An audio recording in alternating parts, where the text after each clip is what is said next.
देने के बाद कैंडिडेट देना है तो हम हर जगह एक वर्कर्स मीट कर रहे हैं ब्लॉक वाइज।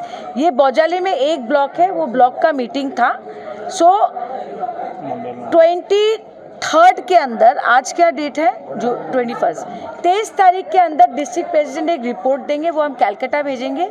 फिर वहाँ से असेसमेंट होगा और हम उसके बाद सीट डिक्लेयर करेंगे। मैं बौजाली आके बहुत खुश हुई और देखिए हमारा टारगेट है बीजेपी को हराना। आप भाषण में बोला था जो जुबिन गार्ग के बारे में, जो जुबिन गार्ग का अस्थि के बारे में। हाँ, हमने न्यूज़पेपर में देखा बराक वैली में कि जुबिन गार्ग जी का जो अस्थि है वो गवर्नमेंट एडमिनिस्ट्रेशन को लिखने से वो अस्थि हमको मिल सकता है श्रद्धांजलि देने के लिए। तो हमने चिट्ठी लिखा प्रशासन को बराक वैली में, पर ये तो पूरा झूठ था। आज जुबिंदा का अस्थि किसी को नहीं मिला। तो आई थिंक बीजेपी गवर्नमेंट ने जो जो कमिटमेंट आसाम के लोगों को किया था जुबिंदा के लिए, और जुबिंदा कोई आसाम के सिंगर नहीं है, जुबिंदा ऑल इंडिया लेवल के सिंगर है। आपने एप्लीकेशन की थी पर सरकार ने नहीं दिया आज तक। कोई कहा, उनको पता ही नहीं क्या है।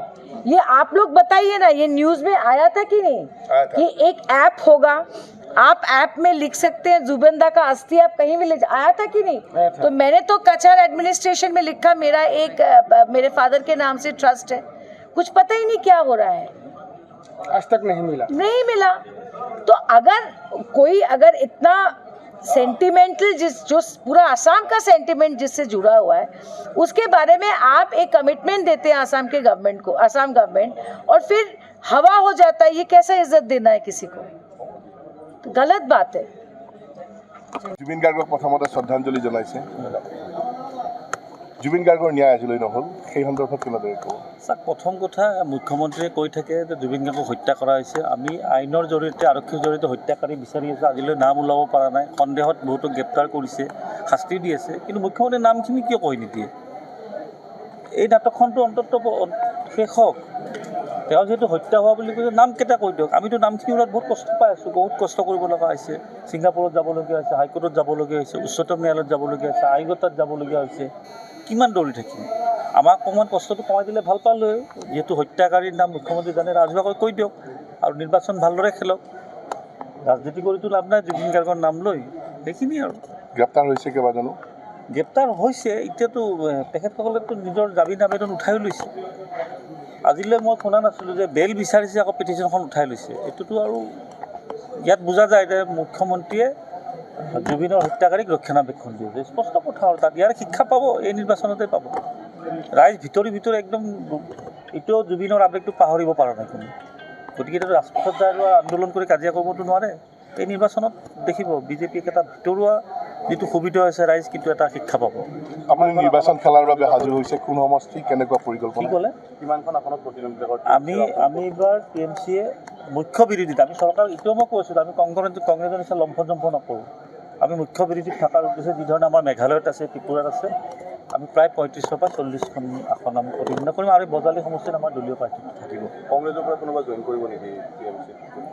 বহুত জইন কৰিব, প্ৰাৰ্থী হ'ব আমাৰ দলত। মানে আমাৰ এতিয়ালৈ 20ৰ পৰা 25গৰাকী ৰেডি হৈ আছে, নিৰ্বাচন খেলিব আমাৰ দলৰ। আৰু কংগ্ৰেছত যিসকলে টকা দি টিকট নাপাব, যাৰ গণভিত্তি আছে, বা যিসকলক ৰাইজে গ্ৰহণ কৰে, দলত ফাণ্ড দিছিলে, যিসকলে নাপাব, সেইবিলাক আমি সময়ত যোগদান কৰিব। আমাৰ কিমানজন কংগ্ৰেছৰ নেতাই যোগদান কৰি আছে? প্ৰায় 12ৰ পৰা 15জন নেতা যোগদানে নহয়, আমাৰ দলৰ প্ৰাৰ্থিত্ব হ'ব কংগ্ৰেছৰ। কেতিয়ালৈকে হ'ব এইটো? এইটো আমাৰ তালিকাখন আমি একদম শেষ নমিনেশ্যনৰ আগদিনা আমি ঘোষণা কৰিম। আমাৰ তালিকাখন ডাঙৰ কথা ক'লে ভূপেন বৰাই কৈছে 8 মাৰ্চত বিজেপিলৈ বহুত যাব, আপুনি ক'লে 15-16জন আহিব। কেনে সমীকৰণ? চাওক, এইটো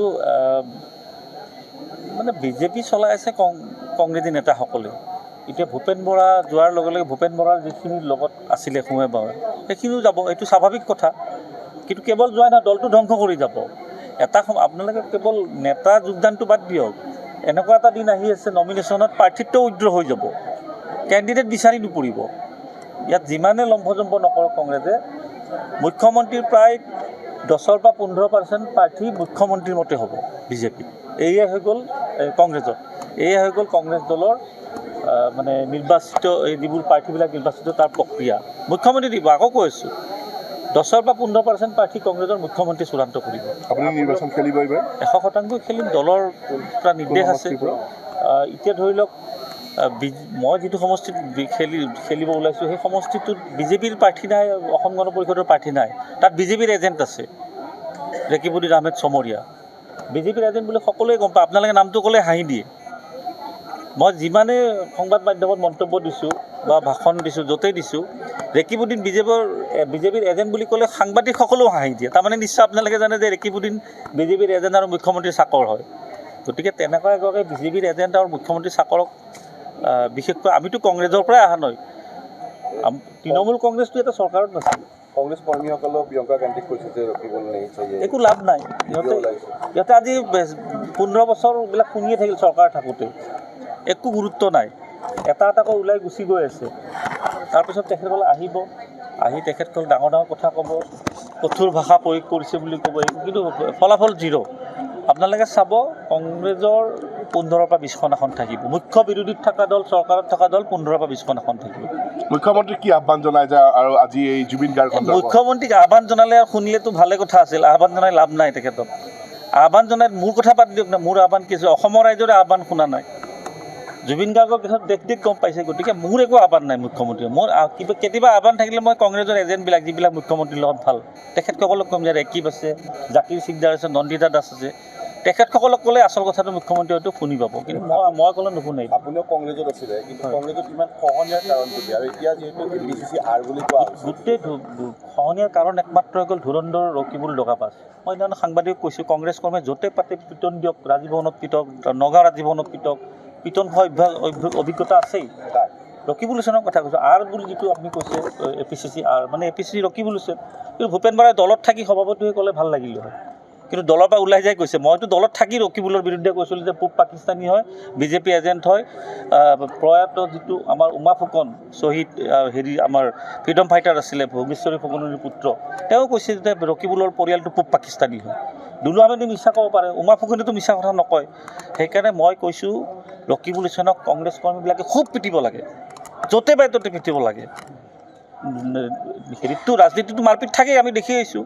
চেণ্ডেলৰ মালা দলিয়াই, জোতা দলিয়াই, ৰাহুল গান্ধীক গালি পাৰিছে, তাক গালি পাৰিছে। তেনেকুৱা কংগ্ৰেছ কৰ্মীয়ে যিদিনা ৰকিবুল হুছেইনক খুব পিটন দিব য'তে পায়, তেতিয়া তেওঁৰ এডভান্টেজটো কমিব, অসমত নিজে কংগ্ৰেছ চৰকাৰ হৈ যাব তেতিয়া। আৰু ৰকিবুল হুছেইনে যিদিনা কৰ্মীৰ পিটন খাব, সেইদিনাখন আমি কংগ্ৰেছক মুকলিভাৱে প্ৰশংসা কৰিম। ছিংগাপুৰত আপুনি দিয়া গোচৰটো কি পৰ্যায়ত আছে এতিয়া? মোৰতো পুলিচৰ তদন্ত পৰ্যায়ত আছে, আদালতত বেলেগকৈ চলি আছে। যিটো প্ৰথম জুবিন হত্যাৰ দিনা এটা গোচৰ লৈছিল, সেইটো আদালতত চলি আছে, আৰু মোৰতো তদন্ত প্ৰক্ৰিয়াত আছে, আৰু মোক খুব সোনকালে মাতিব, মই সংবাদ মাধ্যমক জনাই দিম। যিকোনো খবৰৰ বাবে যোগাযোগ কৰক আমাৰ এই নম্বৰত 9181 307 221।